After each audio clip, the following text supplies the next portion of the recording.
Club at Intel. Today is July 16th, 2021, and we have Daniel Weisfield coming in to talk to us about investing in mobile home parks. Daniel is a top 50 mobile home park investor in the US, is my understanding. You can correct me if you're wrong or tell me what your methodology is for finding that statistic. But he invests in mobile home parks here on the West Coast, or at least he has a large number of them here. So for those people that are in this group in the West Coast, this will be particularly interesting. Daniel. Thanks for having me. I really appreciate it. And can I just confirm, are you guys seeing my screen right now? The mobile home park investing slide? Okay, great. Yes, we are. Cool. So thank you for inviting me. Really appreciate everyone taking the time. As per Intel HR requirements, I need to, I guess, disclaim that this is not sponsored or authorized by Intel. It's just my views. And I also want to tell you guys, I use your products every day, and to me, Intel is just a legendary company for the way you guys have constantly pushed innovation, right, and making chips smaller and smaller and more powerful and more powerful. And Andy Grove is a personal kind of business icon that I look up to. So anyways, just want to thank you guys for all the work that you do on a daily basis. Here's what I want to cover with you guys today. I'll give you a quick snapshot. I want to cover mobile home parks as an asset class. So, are these trailer parks, that are full of meth labs and pit bulls and tenants in poverty, or are we talking about an institutional asset class here? I want to cover what is the business model and how does it differ from other real estate asset classes. Mobile home parks have outperformed other asset classes during the 08-09 recession and during COVID. And I want to explain why that is, some of the underlying factors. And then I'll do a few case studies about how we create value. I mistakenly thought that everyone in the audience was going to be at the Intel campus in Oregon. And so I selected 3 of our deals that we've acquired in Oregon because I thought that would be close to home. But I now understand we've got folks from Oregon, California, Arizona, and we actually own and manage properties in all those states. So if I had known, I would have pulled in a more diverse pool. But I actually think this is kind of interesting because this will show you the breadth and variety of mobile home park deals that can exist within one market, right? So within Oregon, I'll show you 3 very different deals and talk about how we've created value to outperform the market. And then finally, I'll talk about if you want to, start investing in mobile home parks, what are some ways that you can do that as someone who's working full-time at Intel? So that's sorry, go ahead. Daniel, I was going to say too, feel free not to look at the chat. I'll monitor the chat for you. And if questions come up, I'll just judiciously interrupt you. Or if you want, we can hold all the questions to the end. Interrupt. Let's make it real time and interactive. So I will look forward to your interruptions. Feel free to put your questions in the chat, everyone. Great. So quick snapshot on me. Just so you know who you're talking to, I grew up in Silicon Valley, actually, and I grew up back in the day when it was less apps and more hardware. So my dad is an applied physicist. He's actually a semiconductor guy and an amorphous silicon expert. And when I was growing up, most of my friends' parents worked at places like Intel or HP or Xerox or Apple. I'm a husband. I'm a dad. I have a JD MBA from Yale. I did management consulting at McKinsey & Company. And then I realized I wanted to become a real estate entrepreneur. So I co-founded 3 Pillars in 2017. And we've grown the company really significantly in the past 4 years. We now have 37 properties in 5 states. We have around 60 employees and around 9,000 residents. Thinking back to my first deal, how I got started in real estate, when I was a law student, my wife and I took our life savings, which was about $50,000, and we bought a duplex in New Haven, Connecticut, which is where I went to school, and renovated it ourselves, doing paint and drywall and cleaning up the whole place with our own hands, and did a zoning change, got it approved to turn it into a triplex, and created a lot of value that way. And I ran it as a rental, for years with great cash flow, and I sold that about 2 years ago. And things I love outside of real estate, I love the wilderness, I love surfing. I really care about this amazing country and keeping it the land of opportunity and creating the right kind of economic and social and judicial systems to keep that a reality. And my spiritual life. I'm Jewish, and that's a big part of my life.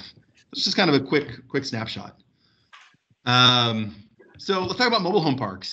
What do you think of when you hear the word mobile home park or trailer park? So this, what I showed you here, this is how the media depicts it, right? It shows some goofy guy, poorly dressed with a goat. That's from the show Trailer Park Boys on Netflix. The picture on the right is, I Googled trailer park news story, and this is an image that popped up. So, you see kind of dilapidated low end trailers. So that's kind of what the image that pops up, right? It's kind of the lower rung of society. Here's a picture of a real life mobile home park in the desert in California. We've seen deals like this. Some people live like this, and that's pretty much as close to a. By the way, I'm hearing quite a bit of background noise. Could I ask folks? Could everybody help me monitor and make sure that people that aren't speaking are on mute? Thank you so much, guys. Appreciate it. So you look at this picture. I took this picture might be a great investment. It might perform really well, very stable cash flow. But I took my wife to visit a deal we were looking at that looked kind of like this, and she said, "Wow, that's as close to a shanty town as you can find in America, right? The conditions there look like a shanty town that you might see in India or Brazil, right, or Nigeria."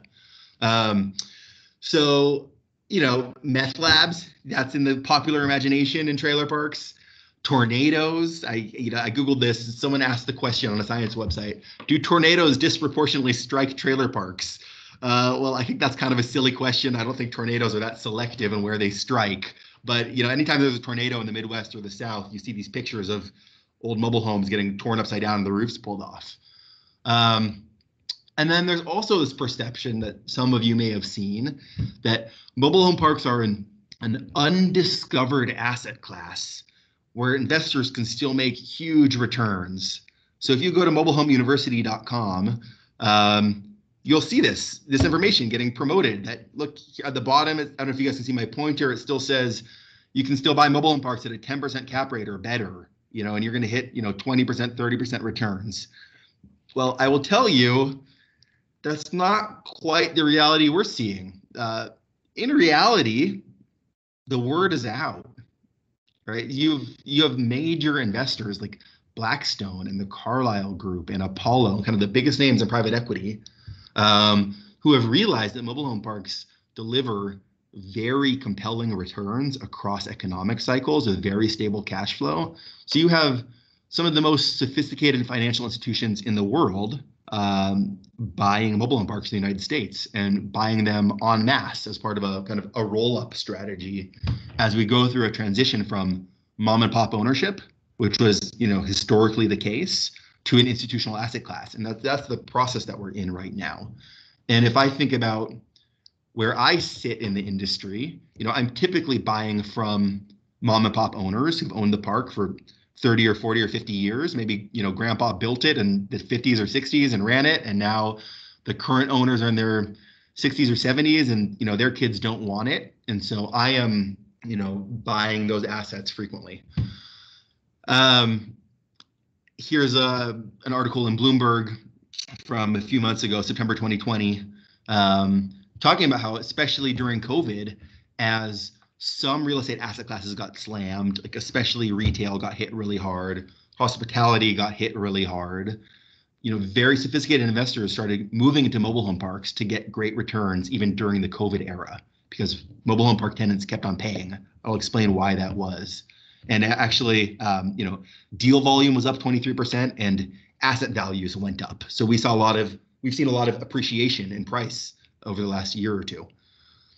So that's kind of a high level overview on, what is this? Is it mom and pop? Is it stigmatized, or is it an institutional asset class? The answer is it's historically been stigmatized and mom and pop, and it is transitioning into an institutional asset class. And there's still a lot of nuance deal by deal on what you see out there.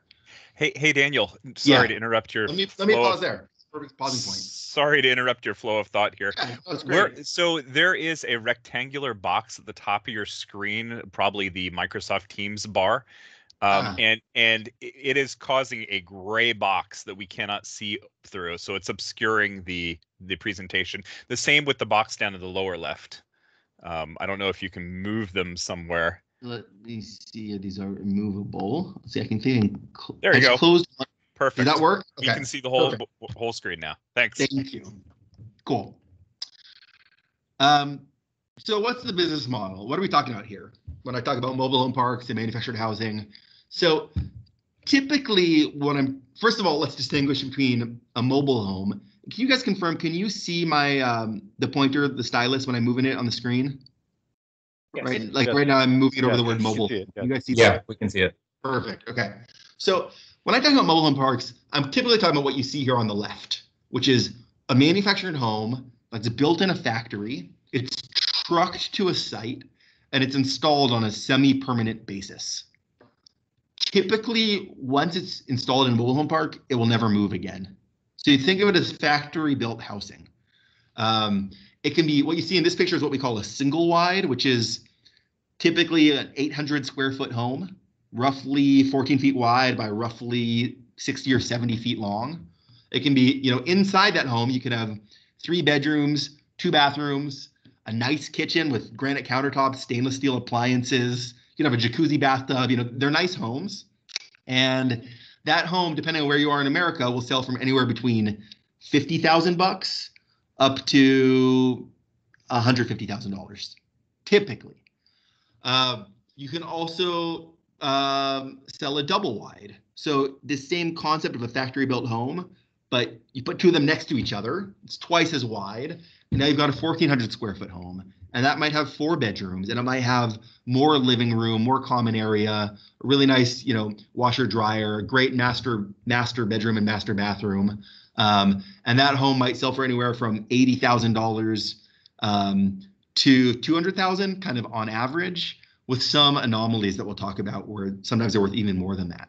And so this is typically what we're doing. Most of our deals are buying manufactured homes, and that's different from an RV, which is what you see here. That's something that has wheels, it drives down the road. It's not installed on a semi-permanent basis. It can leave, overnight. And so RV parks are a related asset class, and we own some of them, but that's not our core business focus. I will say the breakdown there is we like mobile homes because it's affordable housing with very stable demand. RV parks typically operate more like a hospitality business. We've got nightly and weekly stays. You've got dynamic pricing. Yeah, it's pretty operationally intensive. And so we're not a group that specializes in RV parks. The business model in mobile home parks is we own the land and the infrastructure. Our tenants own their own home. And they pay us rent every month in order to rent the lot, right? So they're paying us lot rent to have a, 40-foot by 80-foot lot and access to a park with a neighborhood and amenities and infrastructure. And the homes are freely bought and sold. So, a resident will buy a home. They'll live in our parks for more than 10 years. So our typical tenancy is quite long, a lot longer than multifamily. And when they want to leave, they're typically not attaching the home to a truck and pulling it out and moving it to a new location. Typically, it's sold in place in the park. They'll sell it on the open market to a new resident who comes and buys the home from the old resident. We have uninterrupted lot rent, so we have uninterrupted cash flow. We approve the new resident, and they move in. And therefore, those homes behave a lot like real estate. So in good markets with strong demand, these homes actually appreciate like a conventional single-family home. How big is the market? So roughly 7% of Americans live in a manufactured home. There's about 40,000 manufactured housing communities in the US. And as I said, we're going through a rapid consolidation from mom and pop ownership to institutional ownership. Hey, Daniel, we have a quick question. What's the typical lifespan of a mobile home? Good question. So it is nuanced. We own parks in California, for example, which is a high demand market, where we will still see 1950s mobile homes in a mobile home park. And these are old trailers. They look obsolete. They're not built to current safety standards, but they still work. They still function. The tenants are still there paying lot rent. I, as the owner, would like to see those homes upgraded in order to upgrade the quality of the park. But the tenant has a legal right to stay in their home. I don't have any right to evict them. And so those homes are still kind of functioning, right? And they've been in them, they've been out there for 70 years. And the new homes that we install in our parks are built to better construction standards than many what I call stick-built homes in a subdivision. So if you go out to a typical subdivision, in Arizona or California, where they're throwing up tract homes, that's built on site without a lot of quality control, and the contractors are trying to cut corners to save expense, right? Whereas our homes that are built in a factory are built to a federal safety standard, which is through the federal Department of Housing and Urban Development, HUD, and they're inspected. They have 2x6 2x6 framing, and high quality insulation and high quality exterior siding and roofing. And so we expect these homes to last as long or longer than what you'd see in a subdivision. Any other questions about the business model? We're starting to get questions rolling in. Some of them I'm going to try and hold because I think you will cover them later. But here's one that actually could be a really good one to put right now. Carter is asking, I've heard that mobile home parks are limited because of scarcity due to the cities no longer permitting these types of properties. Is that true? And if that's true, is there a risk of cities rezoning these properties and their communities? Out of their communities? It's a great question. I'm actually going to address that question specifically a little bit later, so let's hold that one. Okay. All right. Let's see. We also have, here's a quickie. What are the average lot rents? Good question. I believe across the U.S., if you look at a national basis, it's around $500 per month. We focus in the Western U.S., so we own parks in California, Oregon, Washington, Idaho, Arizona, and we're currently making acquisitions in Colorado and Montana.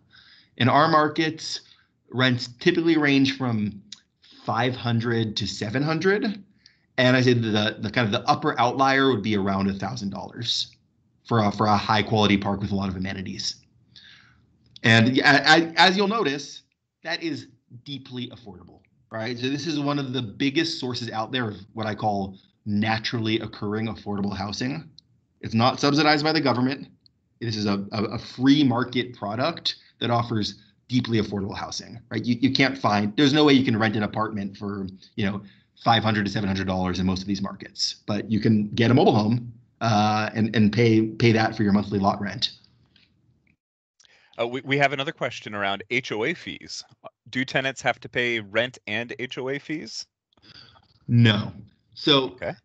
So unlike a condo where, every condo owner owns their piece of real estate and then contributes to an HOA, in our business model, the tenant owns their home as personal property. So it's not real estate. It's personal property with a title to it, the same way you'd have a title to your car. Now, it's installed there on a semi-permanent basis, but in theory, they could move it out, right? So it rarely happens, but they could move it. So it's not real estate. So they own their personal property. We, as the park owner, own all of the land. We own all of the real estate, and we get compensated for, that by charging our tenants lot rent. So our tenants pay lot rent, and then we are responsible for paying property tax, for maintaining the common areas, for doing common area improvements. All right. And then we've got quite a number of questions that are starting to come in on amenities. What are the amenities that are provided? What are the utilities that are provided? And who pays for them? Good question. So utilities is an interesting one. I'll address that one first. Before I got into mobile home parks, I didn't know the first thing about septic systems or wastewater treatment plants or wells. And now I know quite a bit about it. So what I mean by that is, sometimes we buy parks that are on city water and city sewer, and we love that. It's operationally very easy. But a lot of these mobile home parks are built in semi-rural areas, or maybe they were built in an area that now is part of the city, but 50 years ago when it was built, it was an outlying area. And so it was built on septic and well. And so oftentimes they'll have their own community water systems and their own community wastewater treatment plants, which we operate. Now, regarding amenities, it really depends on whether it's a Class A park, a Class B park, or a Class C park. And so for a Class A park, you see a lot of these actually in the Arizona market, where you're catering to adults who are age 55 or older, retirees. They've sold the single family house, the kids are gone, and they downsize to a high-end Class A manufactured housing community where you might have a pool and a jacuzzi and tennis courts and a recreation center and beautiful landscaping. And you might have a nice, beautiful entrance gate, really wide roads, all double wides. You know, it looks like a nice subdivision. And we own a few parks like that. A Class B park is going to have less amenities. I would define a Class B park as something that has a leasing office, right? So it has an office with a manager on site. It has nice paved roads. It has some green space. It might have a playground for the kids. It's not going to have a pool. It's not going to have a tennis court. It's not going to be heavily amenitized. And then you get down to your Class C parks, which is really workforce housing, right? Where you might be charging $500 to $600 a month for people who work, in an hourly job, like at a fast food restaurant. And those parks are going to have no amenities. They might not even have paved roads. All right, I'm going to hold the rest of the questions for a little bit later, but people are starting to submit more of them. Great. So we'll let you continue with your presentation. Okay, thank you. So how are mobile home parks different from other real estate asset classes that you guys might look at? So the first one is deep affordability. Like I said, rents range from $400 to $800 per month. Kind of an average number might be $600, $650. That's true in Oregon. That's pretty true in Arizona and most parts of California. And so when you have housing at that price point, you have almost unlimited demand for the product. Right? Just think about it. I mean, we have our parks are full with long wait lists because there's almost no product available at that price anywhere in the market. And you can't even build it that cheap. If you wanted to go build, a new apartment building or a new mobile home park, you're not going to be able. Your costs to recover your capital investment are going to require you to charge more than that. We have very low tenant turnover because our tenants are homeowners, right? So it's not like an apartment where a tenant comes, they rent for a year or two, and they decide to move on. Our tenants come, they make an investment in buying a home. Here's a picture of the product. It's a really nice home, right? You can see the interior there, and they've made that investment, and they typically plan to stay for decades. We have limited operational expense because we don't own the homes, right? So when our tenants move on, it's not like an apartment where we have to go in and paint the walls, change the carpet, upgrade the kitchen, kind of do a unit turn.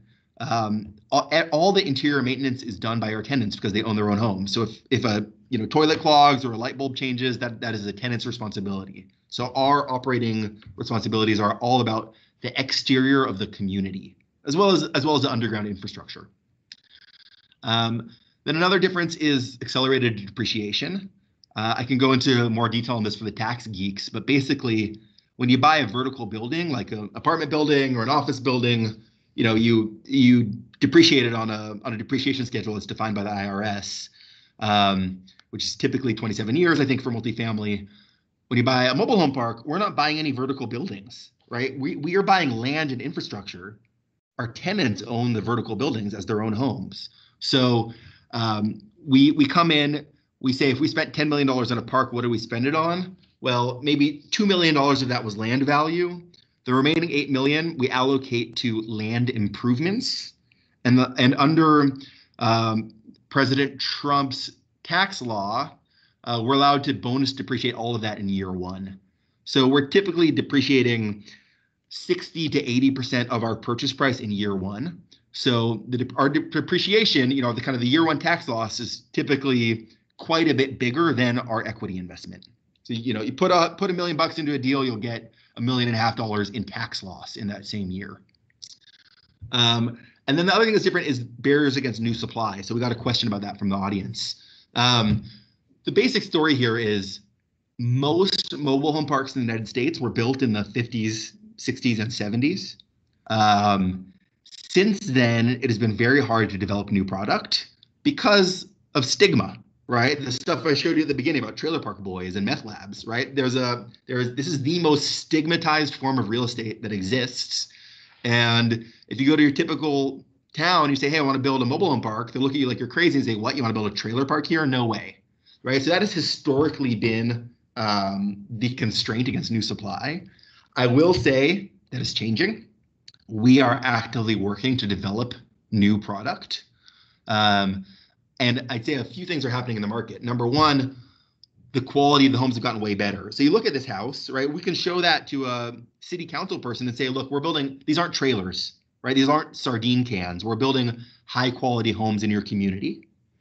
And secondly, affordable housing is such a political issue that a lot of cities are dying for an affordable product. And if we can come in and develop, like we're working on a project in Bozeman, Montana, which is starving for affordable housing. And we can build beautiful new homes, sell them for $250,000 for a nice 3-bedroom, 2-bath home, and then charge $700 monthly lot rent, right? That's affordable to a family making, under $100,000 a year. And the city is welcoming that as a solution. So we're seeing some openness to new supply, but historically it's been really hard to develop new supply. And that has been something that's kind of kept asset prices high. Can I ask a question right there? Yeah, please. So stigma is one barrier, but how much of the city's resistance to new parks is due to the fact that these are perhaps, they are low income house or lower income housing and wouldn't create as much tax revenue? Or is that not an issue? I don't hear that as much. So I'd say a lot of, particularly in California, for example, cities have a mandate from the state to create more affordable housing. In California, it's called the RHNA requirement, the Regional Housing Needs Analysis, and they have a requirement to produce a certain amount of affordable units.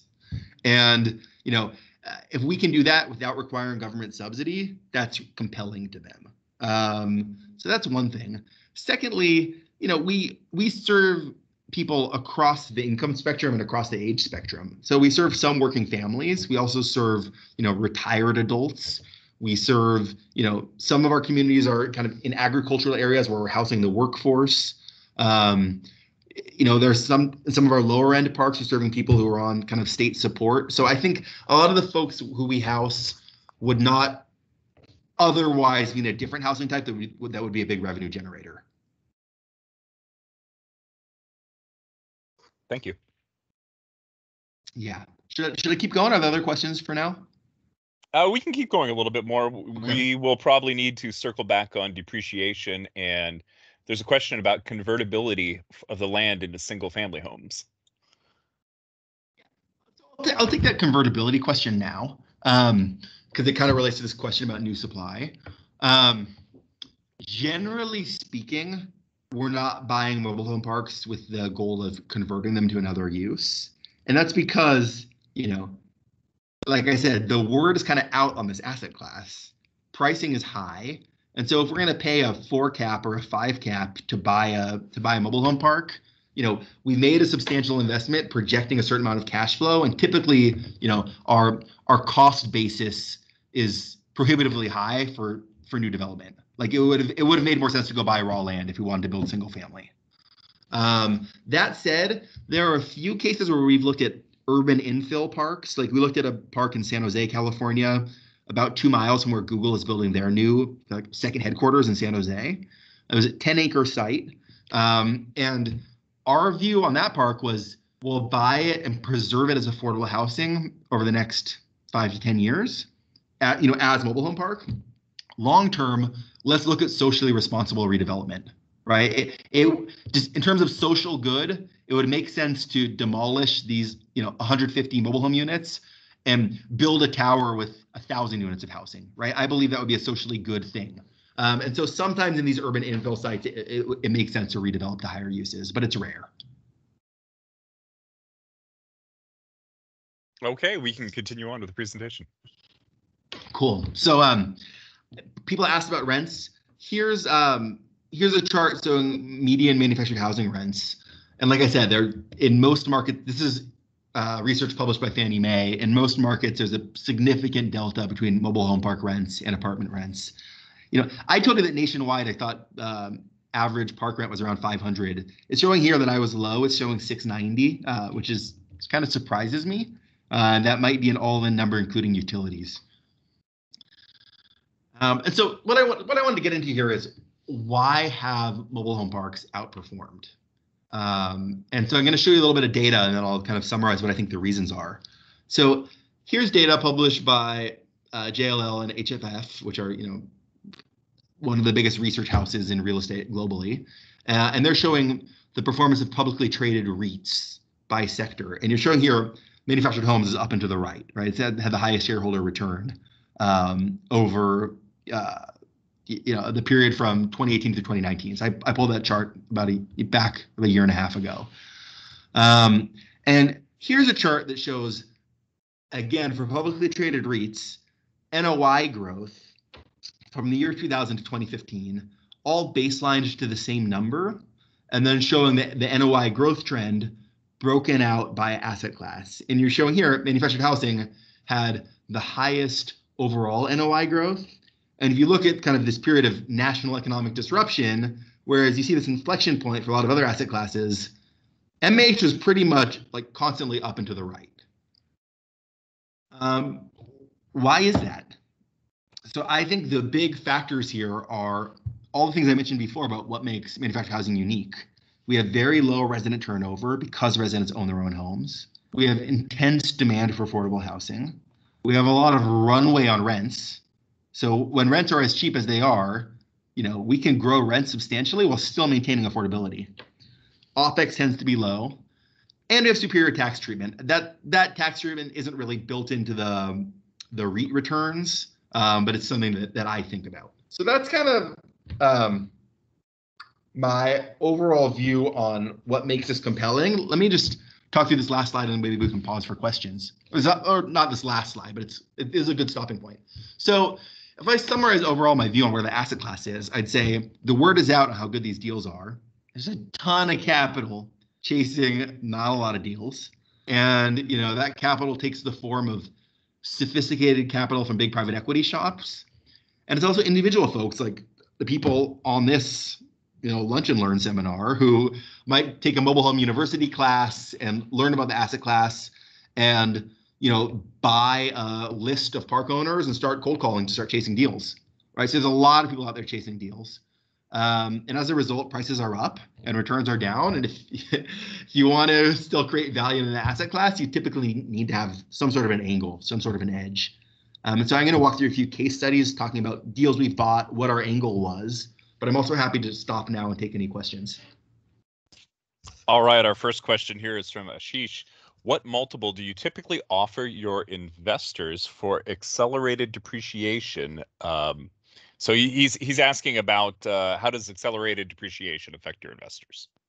Sure. So let me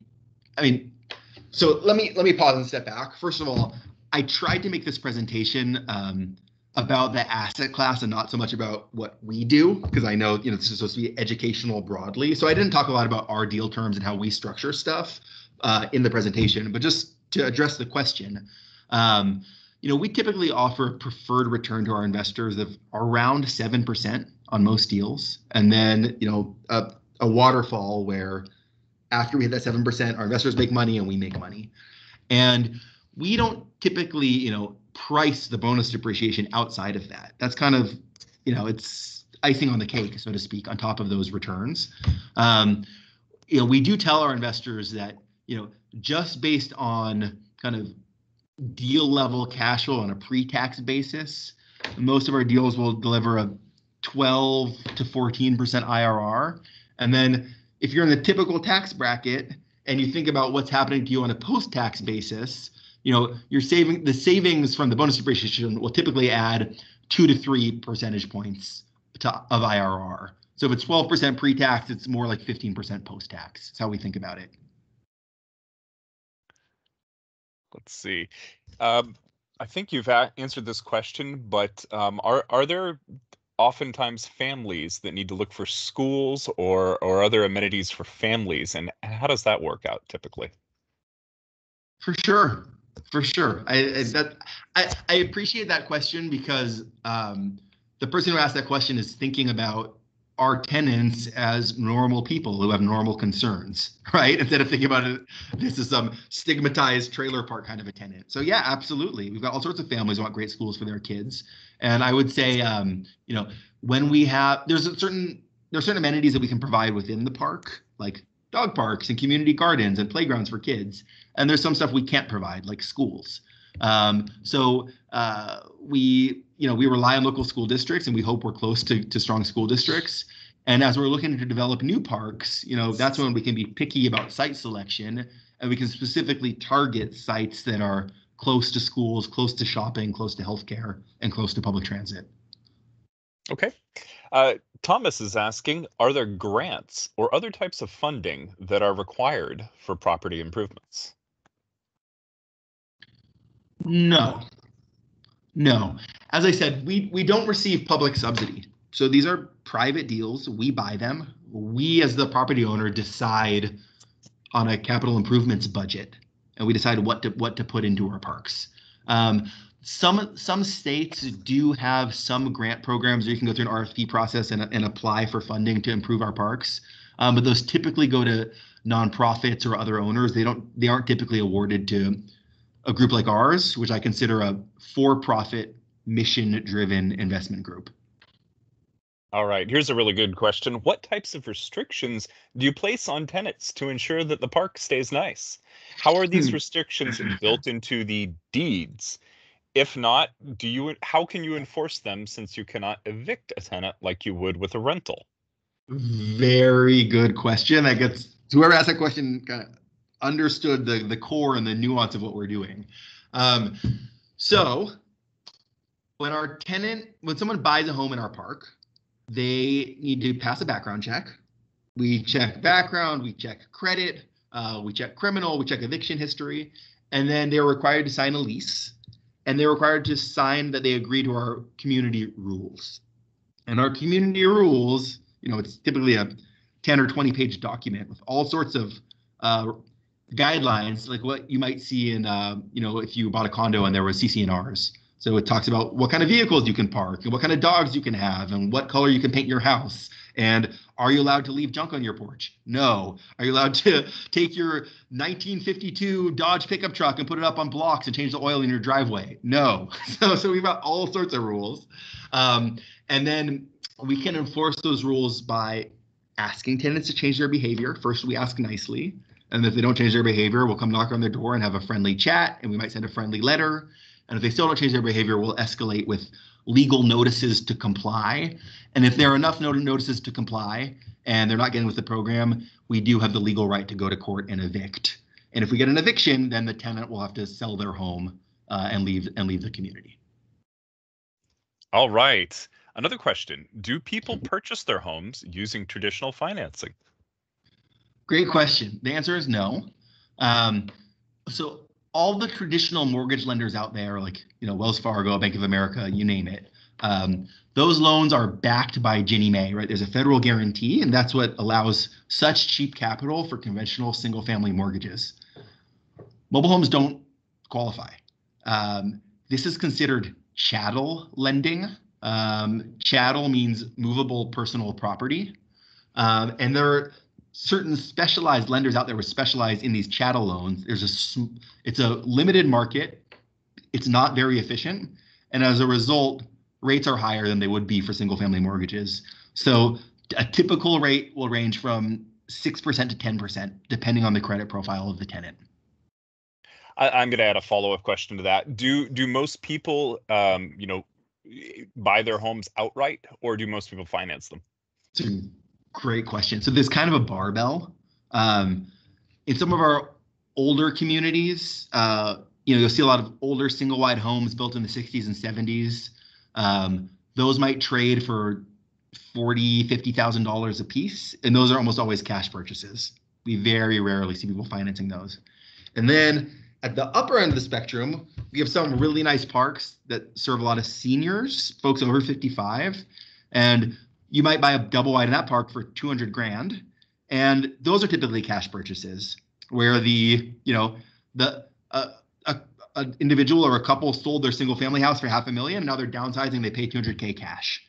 And then you got the middle, which is a lot of working families who want to buy a brand new home for 100K to 150K. And we typically see them putting 10 or 20% down and financing the balance. All right. And I'm going to add a question in here. In your business plan, do you typically want to have park-owned homes where you are the owner, or do you, when you acquire homes like that, do you sell them to the tenants, and how does that work? Good question. So I didn't get into the nuances on that. For some of you may know, there's a big philosophical debate within the mobile home industry on whether you want park-owned homes or tenant-owned homes. And what I shared with you here is our business model is tenant-owned homes. We want all of our tenants to own their own home. Then they've got skin in the game. They're bought in as a homeowner, and they're going to stay long-term because they have equity and they own an asset. And that's also what creates that really stable lot rent, even during times of economic disruption like COVID. We have very stable collections because our tenants are homeowners. They don't want to get evicted. They own a home. On the other hand, you've got some folks who like doing park-owned homes where the landlord owns the home, they rent it out as a rental. It's basically like an apartment rental, right? So the tenant doesn't have any equity. As a landlord, you can get more cash flow that way because you can charge a higher price for the rental. But in my mind, you've lost the whole value prop. The reason I want to be an MH is because I have homeowners and therefore I have very sticky tenants, a very stable income. And so I don't really believe in the park-owned home rental model. It's not something that we actively pursue. All right. I'm going to combine a couple of questions here. They all focus on leasing. And the two main points here are how long are leases usually signed for? And then what does your rent escalation schedule look like? Great questions. This may surprise some of you. Typically, we do 1-year leases. And typically, we don't make any representations about what rent increases will be in the future. And sometimes that, you guys are an analytical group of folks who work at Intel. Some of you might be scratching your heads and wondering, why would someone make a big investment to buy a home if they don't have, visibility into what their future rent escalations will be? And so I will tell you, sometimes we will enter into multi-year leases, particularly if someone is investing a lot of money to buy a beautiful brand new home. If they're buying a $200,000 house, they might want to have that certainty.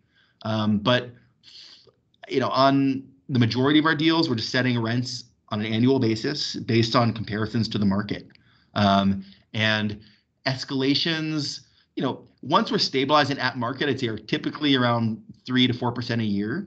But if we're buying from a mom and pop who had rents way below market, we might have substantial rent increases of 10 or 20% per year for a few years until we catch up to market. All right. And I'm going to open it up here. If anybody would like to just speak and ask a question, feel free. Maybe, should I? I think it's worth running through a couple of these case studies quickly just to provide some visuals. That. So just so you know, we have 6 minutes left, and I definitely want to make sure you can have a moment to share your contact information at the end. I appreciate that. And also, this may seem silly, but I'm going to minimize the screen for a moment here, make sure I'm doing good on battery. Okay, that's just what I wanted to see there. Okay, let me click back in here from current slide. Here we go. Okay. So I want to show a couple case studies. These are all in Oregon, as I mentioned, to show the diversity of deals that exist out there and how we have had an angle to create value in a pretty competitive asset class. So the first one is Holly Court. This is in Milwaukee, Oregon, which is a market that we love because you get the growth dynamics of the Portland market without having to deal with the politics of being within Portland city limits. It's about, I think this park is 10 miles from downtown Portland. You'll see here, this is beautiful construction. Right? This looks like a subdivision, right? It's got nice asphalt roads, concrete sidewalks with curbs, nice street lighting, high quality double wide homes. It was built in the late 80s or early 90s. So this is what you'd call a Class A park based on construction quality, but it's 10 units, which is tiny. Like a typical institutional park is 100 units, to 250 units. So this is like a rounding error for a lot of buyers, so they wouldn't look at it. We looked at this park. We saw great location, city water, city sewer, high quality of construction. Yeah, we'll buy it. We're small enough and nimble enough that we can still buy it, even though it's tiny. So we bought it off market for $700,000 in 2017. We just refinanced and pulled cash out about a month ago. The value went up almost 70% over 3.5 years. And so the strategies there was off-market sourcing and buying a deal that's, smaller than what a lot of investors would even look at. Here's another type of deal just to show you kind of the breadth and diversity of mobile home parks. Let me make one other point. This Milwaukee deal, I think, demonstrates that mobile home parks can be urban, suburban, or rural. A lot of people think of this as a rural asset class, and really this is in a high density neighborhood, fairly close to downtown Portland. This deal in Hermiston is a little bit different. So this Hermiston's in the northeast corner of Oregon. It's a tertiary market. It's mostly agriculture. It's not a market that I knew much about before I started looking at the deal. Turns out it's a surprisingly strong tertiary market. You've got all sorts of specialty crops that are growing there. You've got major food producers that are kind of run factories, right, for food production. You've got a lot of distribution centers going in there now for Walmart and Amazon. You've got a college. You've got hospitals. So it's a thriving area with a lot of housing demand and not a lot of supply. And this is a park that you can see it's an older quality park, older homes, a little bit more overgrown. It was built by mom and pop owners in the 70s who really let it go downhill when we bought it. It was being seriously undermanaged. This is a park it's on a well, so we have to deal with operating a private well. And we were open to buying in a tertiary market, operating a private well, buying a value-added property that needed a lot of work. So we've put up new signs, we've paved roads, we've repaired plumbing, we've brought in new homes, we've enforced park rules, we've done evictions. It's heavy value add, and we've brought up the value there about 40% over 3 years. We just refinanced that this summer and pulled out, our entire equity check and more. And then the last one, this is a park I'm really proud of. Emerald Coast Estates in Brookings, Oregon. This is my only park that has a water feature and a koi pond. It's also my only park that has an indoor swimming pool and an indoor gym for the residents. So I'd call this a Class A+ park. It's out on the Oregon coast, gorgeous location. You can see the ocean from some of the sites. And I told you, manufactured homes typically sell for up to $200K. We have homes in this park selling for $250K and more. Really, people, retire here and they see this is where they want to spend their golden years, and they'll pay a premium to live in this gorgeous community. We paid a little over $7 million for this park, which was around a 4.4 cap. Now, it might sound expensive to some of you. It's actually cheap. We made money on the buy. There are other buyers out there who would have paid $8.5 million or $9 million for this property. We sourced it off market through some of our industry relationships, and we were willing to pay for quality, right? We said a 4.4 cap makes sense when it's an institutional quality asset, there's upside on rents, and we're making money on the buy. Hey, Daniel, we've got less than a minute here. Do you want to display your contact information? Yeah. Sorry to cut you off. I appreciate that. Thank you. So last thing, if you're interested, you want to learn more, you want to keep in touch, feel free to sign up for our email list. It's 3pillarcommunities.com. Click the button for investment opportunities. You can sign up, or you can feel free to email me. I'm always happy to share information with new folks, new investors, anybody who's curious to talk about real estate. And I appreciate everyone making the time for me today. Great, everybody.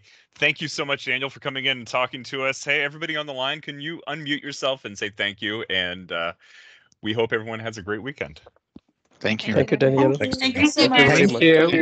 I really appreciate it. Thank you very much. Thanks for making the time. Take care, everyone. Have a great weekend. Thank you. Bye. Thank you.